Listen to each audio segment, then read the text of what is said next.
John sat up, his head pounding and his heart racing. He rested his head against the wall and let his breathing even out. It was just a dream, just a memory. He sighed and shut his eyes, only to open them again as more images swarmed in his head. He heard Sherlock's voice, loud and clear as if he were sitting next to John. That's what people do, don't they? Leave a note. John rubbed his eyes as he heard his own voice reply. Leave a note when? Sherlock's voice cracked in his ear. Goodbye, John. John's breathing was picking up again, and he felt his body shudder with cold sweat. He pulled off his blankets and sat on the edge of his bed, his head in his hands. It's fine, he told himself. Sherlock is fine. He's alive. He's downstairs. He's fine. John stood up, his hands shaking. He got dressed, still shaking, and steadied himself as he reached out a hand to open the door. He made his way downstairs to find Sherlock sitting in his chair, his fingers tented under his chin, and his eyes shut. You're up early, he commented, without opening his eyes. Couldn't sleep, John replied. Nightmares? Sherlock said airily. John was silent for a moment, then nodded. Yeah. Sherlock opened his eyes at this. Do you want to talk about it?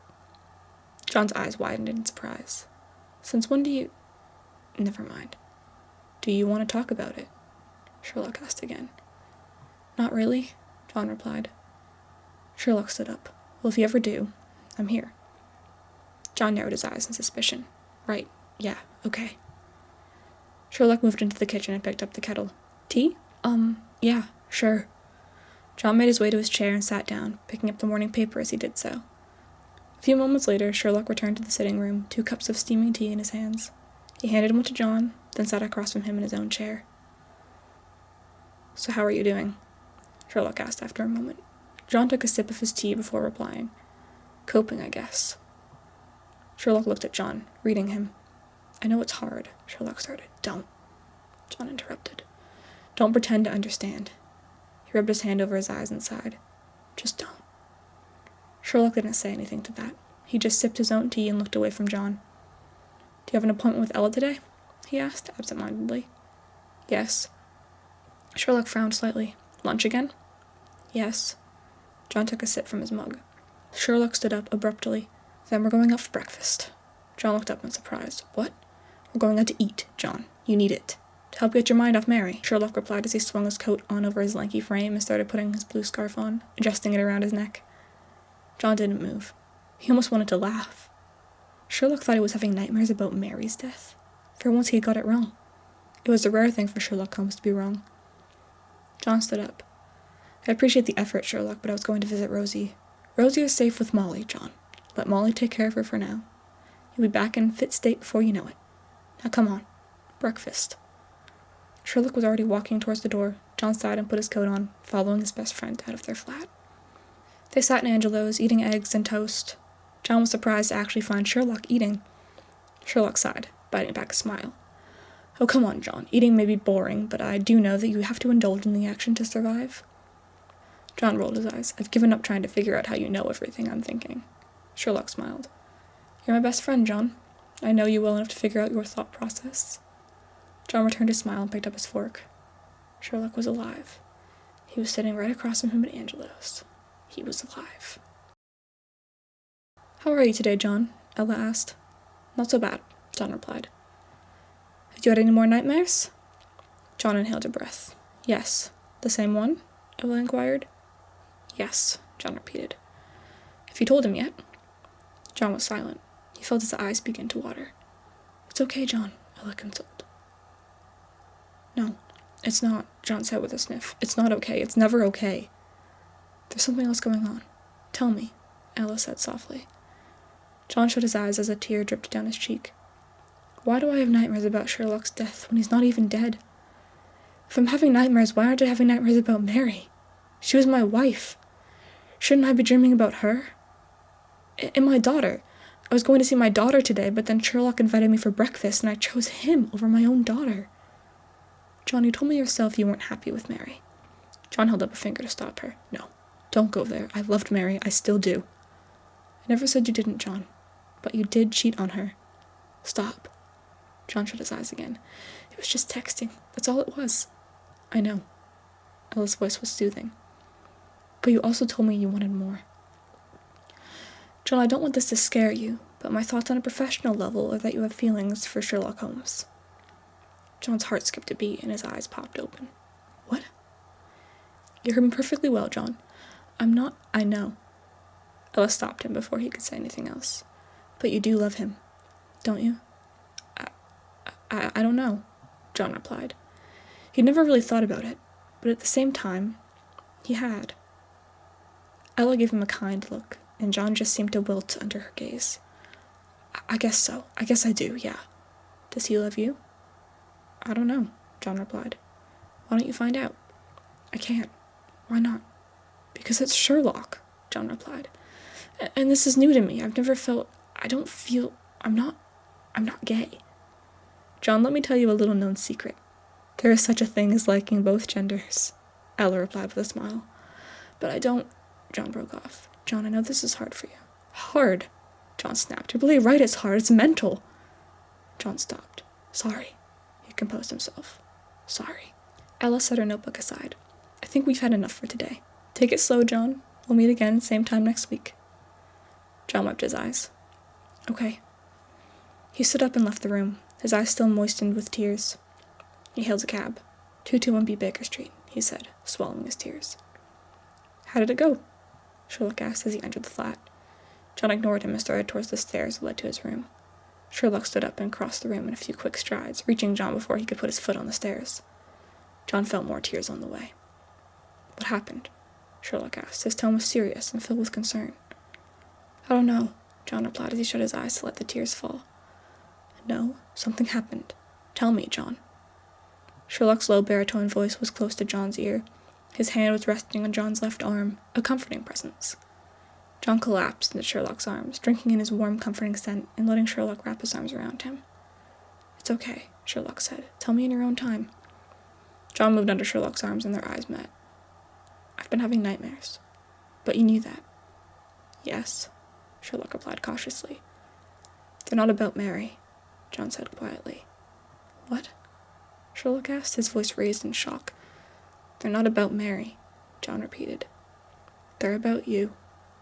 Me. Sherlock's eyes were doing that thing they always do when he tries to figure something out that he doesn't already know. Yes, about the day you did it, John replied. Did what? Sherlock asked, still trying to comprehend what was happening. When you jumped, John said, his voice quivering. I keep thinking about what my life would have been like if you had actually died. If you hadn't come back. John could barely get the words out. I need you, Sherlock. You make my life complete. You bring out the best in me, and I know you thought I hated you. I don't hate you. I never have, and I never will. Sherlock's eyes searched John's, trying to figure out what he was thinking. What are you saying? The question was barely a whisper. I think... John took a breath. I think I love you. Sherlock stared at John, his mouth slightly open, and his eyes wide in shock. He quickly recomposed himself. I don't really know what to say, John. I've never been very good with feelings and emotions, but somehow, when it comes to you, John was staring at Sherlock, fear hidden behind his eyes as his heart thumped dangerously against his chest. I love you too. John felt the tension release, and his shoulders sagged in relief. For a moment they just looked at each other, and then Sherlock moved forward ever so slightly. John found himself coming to meet him halfway. Their lips met. Sherlock's lips were surprisingly soft and gentle. He was careful not to go too far, but John deepened the kiss. Sherlock was pressed against the doorframe, and John ran his fingers through his curly hair. Sherlock's hand was on John's back, but then moved to his face, and he pulled away. John sucked in air as he and Sherlock smiled at each other. Then John laughed, and Sherlock joined in. How long? He asked. Since I met you, Sherlock replied. But I didn't want to say anything. I know you hadn't come to terms with it yet. I know I just had to wait it out. How did you know I'd come to terms with it? John asked. Sherlock smiled. You saved my life when you hardly knew me. Something just clicked between us. I knew it was there. You just needed to see it. In fact, you had seen it, but you dismissed it because, as ever, John, you see, but you do not observe. John smiled. Git. He pressed his lips to Sherlock's again, then broke away. So what now? Well, we have just both confessed our undying love for each other. You're the expert. What do people usually do after that? Sherlock asked. John smiled and took Sherlock's hand in his own and led him out the doorway and back into the flat. John yawned and rolled over. Sherlock was still asleep, and John had a quick moment of confusion. What was Sherlock doing in his bed? He looked around and realized that he was actually in Sherlock's bed. Then he remembered. Their bed. This was their bed now. Sherlock stirred and turned to face John. "Morning," he said in his deep, velvety morning voice. "Morning." John's eyes were touched with a smile. "Did you sleep all right?" Sherlock asked. "I slept fine," John replied. "Did you?" "I don't think I've slept better in my entire life." Sherlock smiled and kissed John before standing up. As he stood, his shirt slid up, revealing part of his back, where there were long white scars. John let out an audible gasp. Sherlock turned around. "What? Was that what? Why didn't you tell me?" John asked, his voice on the cusp of breaking. "What are you talking about?" Sherlock asked. He sat back down on the bed and took John in his arms. "What's wrong?" John pulled away from him, his cheeks wet. "Why didn't you tell me they tortured you?" Sherlock looked like John had just punched him in the face. You couldn't keep it from me forever," John replied. "Why didn't you tell me?" "I didn't want you to know what happened." "Why not?" John felt hurt. "Why did you keep this from me?" "John, please," Sherlock pleaded. "No." John held up a hand. "This happened when you were disabling Moriarty's network. They hurt you and you didn't tell me." John was fuming. "I didn't want you to worry," Sherlock replied softly. "Worry? Christ, Sherlock, you were tortured." John trailed off. "For me."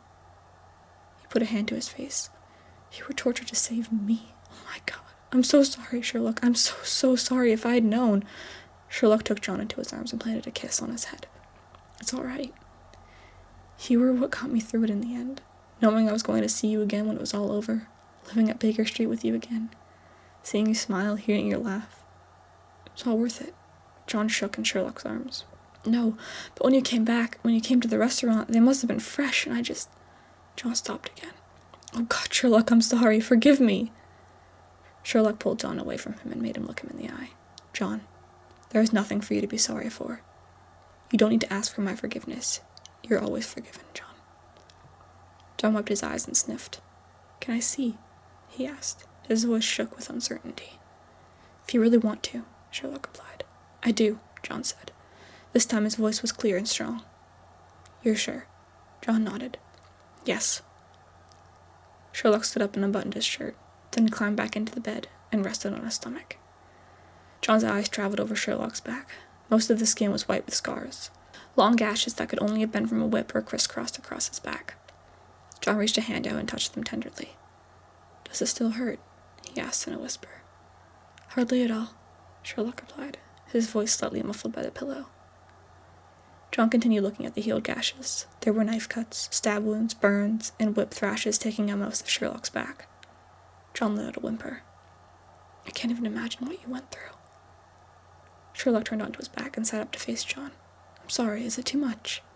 John shook his head. "No, I'm sorry." Sherlock put a hand on John's shoulder. "You've already expressed your apologies, John, and I've already told you not to say them." "It must have been hell for you," John said. "At times, yes," Sherlock replied, "but it was nothing I couldn't handle." "Don't you leave me again, Sherlock Holmes, do you hear?"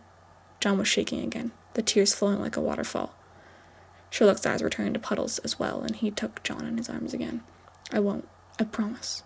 So long as you don't leave me." "Never," John whispered into Sherlock's ear. John's lips found their way to Sherlock's mouth, and then they were kissing again, kissing and crying, tears streaming down their faces and their mouths glued together. Neither one of them wanted to break off first. Finally they fell away, drawing in air and wiping away tears. "Breakfast?" John asked. "Breakfast," Sherlock smiled. "John?" Sherlock called. "John!" John poked his head out of the kitchen. "What is it? What's happened?" Sherlock nodded towards Rosie, who was trying to stand. Sherlock reached his hands out to steady her.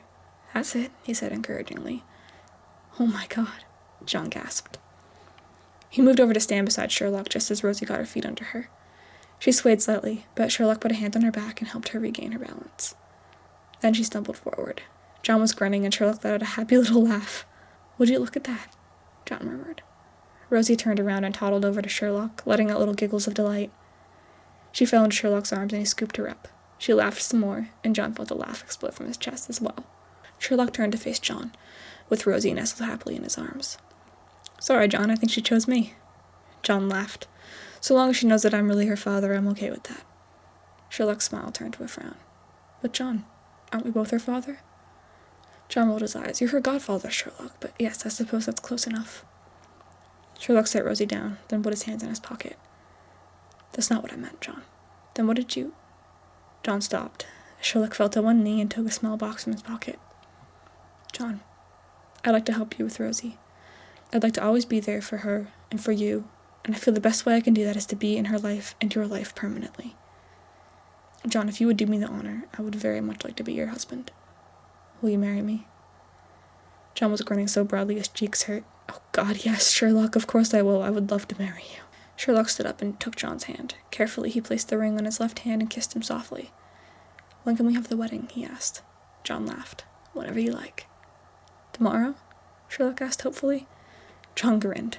We have to plan the wedding, Sherlock. Give it a week. We'll get started right away. Sherlock kissed him again. Excellent. I've already started the itinerary. John picked up Rosie as Sherlock headed into his room, only to emerge a second later with his laptop and another little box. He placed the laptop on his chair and then held out the box to John. What's this for? It's my ring, Sherlock said, as if it should have been obvious. John put Rosie down and took the box. He opened it to find an identical ring nestled in the box. He took it out and grabbed Sherlock's hand. He placed the ring carefully on Sherlock's finger and kissed him on the cheek. I love you. I love you too, Sherlock replied. John gazed into Sherlock's eyes, his dazzling blue eyes. They held each other's hands, and the priest turned to them. I understand you have written your own vows? Yes, John and Sherlock replied together. Then, John Watson, you may start. John smiled briefly before beginning. Where do I start? He sighed and took a breath. Sherlock Holmes, you have just about changed my life in every possible way.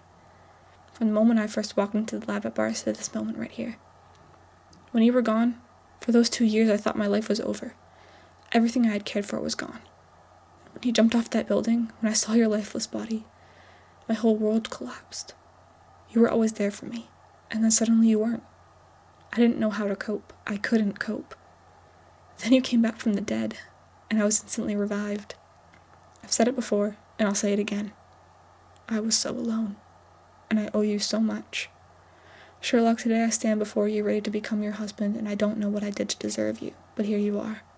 I promise that I will never leave you. I will never forsake you. I will never love anyone but you. I will never let anyone hurt you again. I will protect you with all that I have. Whatever it takes to keep you safe, whatever you need from me, I will give you. You are the best and wisest man that I have ever known, and I love you with everything that I have. Sherlock was grinning broadly, and his eyes held the trace of tears. John, he said softly, I cannot begin to fathom what my life would be like without you. From the beginning, it's always been you, John. Every time I was on the brink of death, being tortured, taunted, or laughed at, it was your voice in my head, telling me to get up, to hang on, to face the fire. Without you, I would be nothing. I don't suppose that I ever told you that when Mary shot me, I was going to die. I was going to give in, but then I thought of you. I thought of the potential danger you might be in.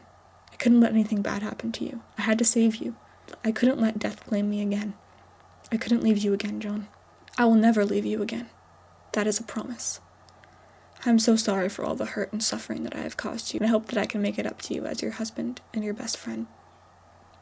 John, you're the man that I've always loved. You are what keeps me going. You give me confidence. You show me compassion when I don't deserve it. You've made me a better man, and for that I cannot be more grateful. Today I vow that I will truly always be there for you and Rosie, that I will give all I can give, that I will love you with all I have and protect you with much more. I thought I was a man that emotions could never touch. I thought I'd isolated myself from all human contact. But then you came into my life, and everything changed. You loved me when I thought love was not possible. You touched my heart in the deepest way possible. I thought I had to save you, but really, you saved me. You are the reason that I stand here today. You are the reason I am alive. I love you more than anything, John. I told you once that I was married to my work, but that was never really true.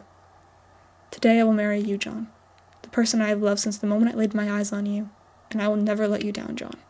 I vow that for as long as I live. John's face was damp with tears, his hands clasped tightly in Sherlock's. Oh, come here, he said with a laugh. Sherlock smiled and leaned down to press his lips to John's. They broke apart at the applause and turned to walk down the aisle together, hand in hand. Honestly, it's about time, Lestrade said with a smile. That was beautiful, really beautiful what you both said. Every word was true, Sherlock informed Lestrade. I believe it. Now it's going to be my turn, isn't it? Best man speech and all? You'll do great, Greg, John reassured him. Cheers. Lestrade clapped John on the back and made his way to the table. Sherlock and John followed him and took their seats. Everyone gathered around and Greg stood up. Well, hello everybody, he said. First off, I just want to say it's an honor that these two wonderful men have asked me to be their best man. I cannot be more happy for them. When Sherlock first came into my life, I was having a little trouble solving a case. Sherlock gave a huff. A little? John gave Sherlock a love slap. Behave. Let Greg speak.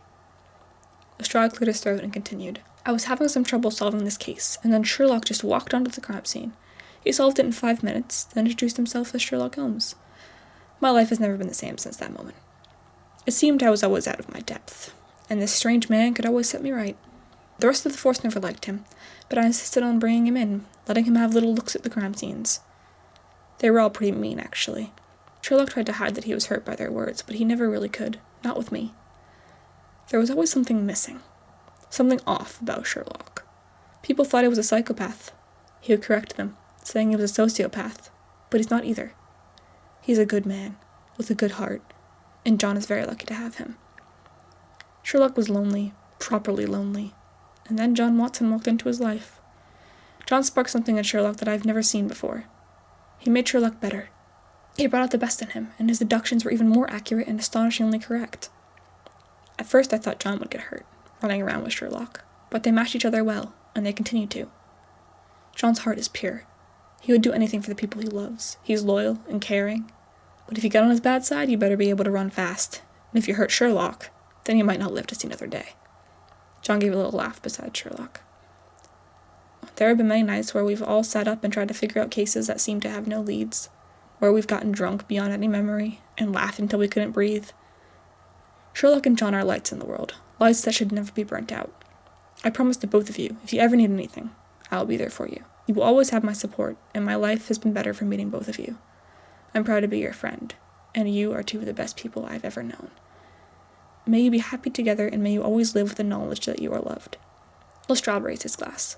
To Sherlock and John. Chairs squeaked as people stood up and echoed. To Sherlock and John. Sherlock took John in his arms and led him in the dance. Their eyes never left each other's, and their feet moved in unison. John had never felt more happy, and neither had Sherlock. Everyone watched as they danced. Halfway through they switched, so that John was leading. When the dance was over, Sherlock pulled John closer to him and kissed him. John granted the kiss, and then everyone else started to come out onto the dance floor. John dragged Sherlock into a hug. I love you, he whispered. I love you, Sherlock replied. More than anything. John came up the stairs of 221B, tired after a day's work. Sherlock was playing his violin, and the melody soothed John as he entered the room. Rosie was sitting in John's chair, playing with blocks and laughing gleefully as Sherlock played. If Sherlock knew John was there, he didn't show it. John tiptoed over to Rosie, kissed her head, then patted slightly to stand behind Sherlock. He put his arms around Sherlock's midsection and kissed his neck. That's a new one, he said. Sherlock stopped playing immediately and put down his violin and bow. He turned into John's arms. He gave him a quick kiss. Do you like it? He asked. I love it. I always love your music, John replied. Good, because it's for you, Sherlock said.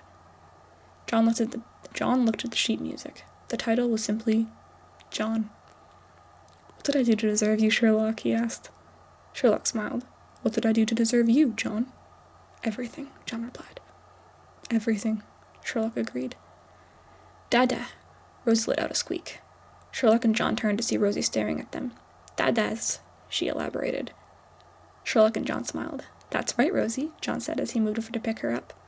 Sherlock joined him and put his arm around John, drawing him into a hug with Rosie in the middle. One big happy family, Sherlock said. He kissed Rosie on the cheek, then turned to John and their lips met. Rosie let out a squeal of delight, and when John and Sherlock broke away, she was smiling at them. One big happy family, John agreed.